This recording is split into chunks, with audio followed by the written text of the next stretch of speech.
The bee keeper, जो मेरे नजदीक अभी तक की 2024 की मोस्ट एक्शन फिल्म है, जिसमें हमें जेसन सटैथम दिखता है फुल ऑफ एक्शन में। फिल्म की कहानी बहुत ही सिंपल है। एडम क्ले नाम का एक शख्स होता है, वो शहर से दूर एक जगह पर बी कीपर होता है और शहद सेल करके अपना गुजर सफर करता है। एडम की एक एज्ड वुमेन जिसका नाम होता है इलोइस पार्कर, वो फ्रेंड होती है। शुरू में हम एडम को सिर्फ उस वुमेन के साथ ही देखते हैं और ऐसा फील होता है कि वो एक दूसरे को काफी टाइम से जानते हैं और एडम उसे एक बहुत ही अच्छा दोस्त मानता है। एक दिन एलोइस डेटा माइनिंग स्कैम में फंस जाती है और एलोइस के पास एक अकाउंट होता है, शायद किसी का वो अकाउंट देख रही होती है या फिर हम ये कहें कि संभालती है। मीन्स के एलोइस अकाउंटेंट थी, तो उस अकाउंट में करीब $200 मिलियन पड़े होते हैं और वो गायब हो जाते हैं। वो एक कंपनी होती है, पता नहीं कौन सा एक मैसेज आ जाता है उसके लैपटॉप पर, और जब वो उसको ठीक करने के लिए उस कंपनी से बात करती है तो उसके एक सॉफ्टवेयर होता है और उसमें वो लॉगिन करती है तो सारी की सारी डेटा जो होती है वो उनके पास आ जाती है और वो अकाउंट हैक करके उसके सारे के सारे पैसे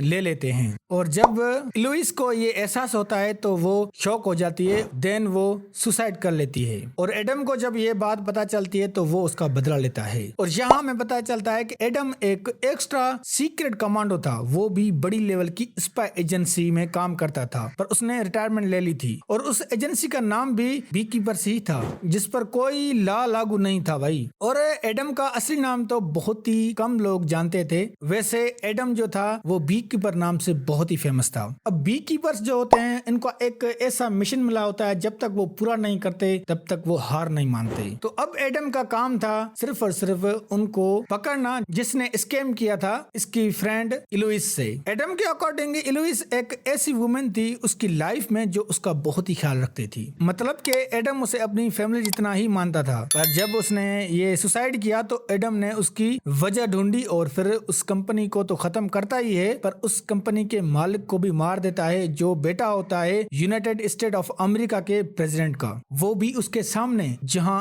FBI की पूरी सिक्योरिटी होती है। तो इससे ये अंदाजा लगा सकते हो कि ये एडम मींस के बी कीपर कितना बड़ा डेंजरस है। तो इस फिल्म की कहानी यही है जो इतनी खास नहीं है, पर इस फिल्म को ऐसा बनाया गया है आपको बोर नहीं करेगी, और जब तक इस फिल्म को आप खत्म नहीं करोगे तब तक आपको मजा नहीं आएगा। मतलब फिल्म एकदम बैलेंस में है और शुरू से लेकर लास्ट तक एक इंगेज्ड है, जिसकी वजह से आप शुरू से लेकर लास्ट तक देखते रहते हो। वेल, फिल्म एक्शन के हिसाब से सही है, पर आप जब इस फिल्म को देखोगे तो ऐसा फील होगा कि ये जॉन विक है, मतलब कि जॉन विक फिल्म जैसी ही है। मीन्स के इस तरह की स्टोरी और हीरो हमने पहली बार जॉन विक को देखा था, जो कि लिटरली उस पर सूट भी करता है और जॉन विक से काफी इंस्पायर्ड है और कुछ सीन कॉपी भी किए हैं जॉन विक फिल्म से। पर सच कहूं तो जॉन विक में एक कहानी थी, पर इस फिल्म में ऐसी खास कहानी नहीं थी। डायलॉग तो बहुत ही कम मिले हैं जेसन को, सिर्फ और सिर्फ जेसन का हमें एक्शन देखने को मिलता है। और अगर मैं एक्शन की बात करूं तो भाई एक्शन जिस तरह का दिखाया गया है वो भी इतना खास नहीं है, और एडम लोगों को मार तो ऐसा रहा है जैसे कि वो कोई सुपर हीरो हो, जो कि कोई सेंस नहीं देता।